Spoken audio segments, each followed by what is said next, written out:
नमस्कार, मी चिराग काटक. स्वागत आहे आपल्या या कार्यक्रमामध्ये, ज्याच्यामध्ये आपण वेळोवेळी वेगवेगळ्या लोकांची प्रतिक्रिया घेत असतो. आज नुकत्याच पार पडलेल्या जैन ओसवाड यांच्या मॅरेथॉनमध्ये प्रथम विजेते असलेले आपले शुभमजी प्रधान हे प्रॉपर लाखांदूरचे आहेत. आज जाणून घेऊयात यांच्याविषयी, आपण त्यांच्याविषयी माहिती जाणून घेऊयात. विजयानंतरची त्यांची पहिली प्रतिक्रिया काय असेल, अशा बरीचशी माहिती आपण या व्हिडिओमध्ये घेणार आहोत. तर तयार व्हा. नमस्कार शुभमजी. नमस्कार. सर्वप्रथम तुम्हाला खूप खूप शुभेच्छा. ही मॅरेथॉन तुम्ही जिंकलेली आहेत. प्रथम तुमच्या या ठिकाणी विजय झालेला आहे. काय असेल तुमची प्रतिक्रिया, काय आहे, काय सांगाल तुम्ही? माझा उद्देश मॅरेथॉन जिंकण्याचा नव्हताच. मी फक्त आपल्या मित्र सवंगड्यांसोबत फिरायला सकाळी मॉर्निंग वॉकला गेलो आणि त्यात घडलं असं की तिथं मला एक शब्द मी थोडंसं ऐकलोय. म्हणजे माईक चालू होता, डीजे चालू होतं आणि डान्स करत होतं. मला आनंद वाटला थोडासा. चला बाबा, युनिटी दिसत आहे, आपण तिथे जाऊन जॉईन झालं पाहिजे. आणि बरंच तिथे जॉईन झालो आणि आम्ही छान प्रकारे सर्व तिथे डान्स करायला लागलो. आमचे मित्र मिळून त्याच्यामध्ये डान्स करायला लागले. नंतर मला माहित झालं की आता मॅरेथॉन स्पर्धा आहे आणि इथून रनिंग करत जायचं आहे. आता मला माहिती नव्हतं, कारण नागपूर इतका मोठा शहर आणि शहरामध्ये कुठून जावं लागेल हा मला कोणतंच काहीच नव्हतं माहिती. पण एक गाडी बाईक समोर होती आणि मागे आम्ही सर्व होतो. तर जसं आम्हाला सुरुवात झाली तिथनं निघायची, तर काही पहिल्यांदा तर असं वाटलं की माझाच एक जवळचा मित्र की नंबर घेऊन आला माझ्यासाठी, 1 नंबर, जो की मी ऑलरेडी 12 नंबर मी आपल्या बॅचला लावलं होतं आधीच आणि ते लावून ठेवून मी एकदम ओके तयार होतो. पण तो माझा मित्र आला आणि मला बोलतोय, त्याचं नाव सुद्धा मी थोड्याच वेळा सांगणार मी, की नाही दादा, तू हा 1 नंबरचा आहे, तू लेवल तू चिटकव इथं आणि पहिलाच नंबर येऊन दाखव. हा एक शब्द मनामध्ये गुंजत होता. हिंमत इतकी नाही की रोज शहरामध्ये रनिंग करणारे आणि रोज निरंतर चालणारे, आणि त्यांची रुटीन होती. आणि माझं कसं आहे, मी ग्राउंड तर घेतो पण सहसा रनिंग याच्यामध्ये थोडासा कमीच आहे. आणि खूप आता दिवस झाले, आता 6 ते 1 वर्ष झाले मी तितकं रनिंग केलेलं नाही. तर चला बा, जॉईन व्हावं आणि त्याच माध्यमातून मी रनिंग करायला सुरुवात केली. आणि तोच माझे मुख्य हेतू होता की मला फर्स्ट मिळाला आहे. तो तर पळत सुद्धा होता, निघत सुद्धा होता, तर त्याला पकडून मी जपून पकडून ठेवला आणि पळत चाललो. काय तुम्ही आता आज प्रथम त्या ठिकाणी पारितोषिक मिळालंय तुम्हाला, त्या मॅरेथॉनमध्ये तुम्ही विजय झाले.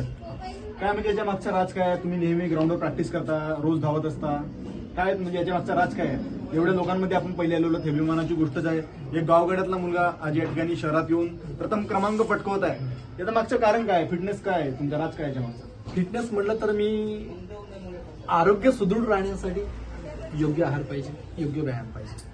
तसंच जीवन जगण्यासाठी आणि आनंदी राहण्यासाठी मित्रांशिवाय पर्याय नाही. मी मित्राला खूप जपलंय आणि त्या मित्रत्वामुळेच मी आज इथं गावाकडनं तणावमुक्त होण्यासाठी मी एक माझ्या जीवनातली सहल म्हणून मी 1 दिवसाच्या मित्रांसवंगड्यासोबत भेटण्यासाठी आलोय.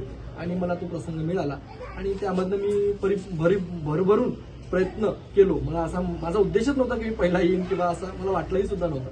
पण माहित नाही, माझे विद्यार्थी जे आमच्या लाखांदूरकडे पोलीस भरतीची प्रॅक्टिस करतात ना, ते रनिंग करण्याची स्पीड माझ्या डोळ्याच्या समोर आली आणि त्या स्पीडनुसार मी धावायला लागलो. मला भानही नव्हतं, बेभान होऊन गेलो की माझ्या जवळ कोण आहे, माझ्या समोर कोण आहे. मला तर वाटते 400 ते 500 मीटर एक मुलगा माझ्या समोर होता, तरी मी त्याच्यापर्यंत पोहोचण्याचा प्रयत्न केलो. चला बा, जाईन, पण त्याला वेळ लागला मला त्याच्यापर्यंत पोहोचायला. पण जेव्हा पोहोचलो मी, तेव्हा त्याला सुद्धा सोबत घेऊन गेलो.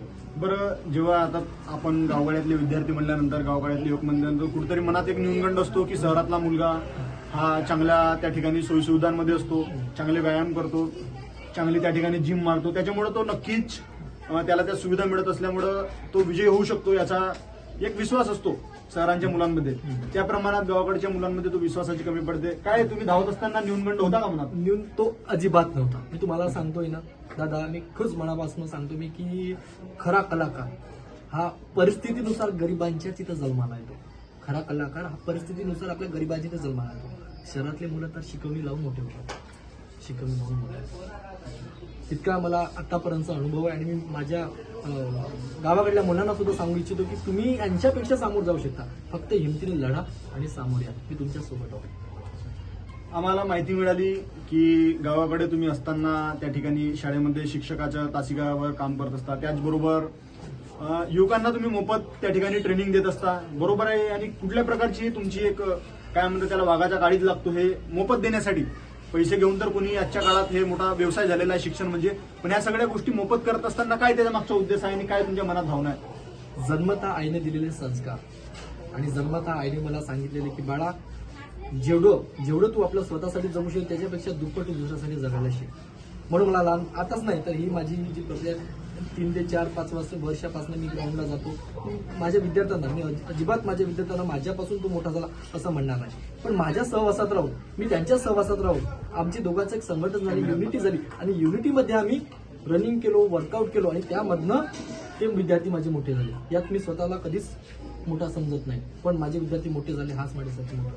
बरं, आजच्या काळात जो युवा वर्ग आहे तो मोठ्या प्रमाणात नशेच्या आहारी गेलाय, व्यसनाच्या विळख्यात लागलेला आहे. त्याला जिम सारख्या गोष्टी तो अवॉइड करतोय.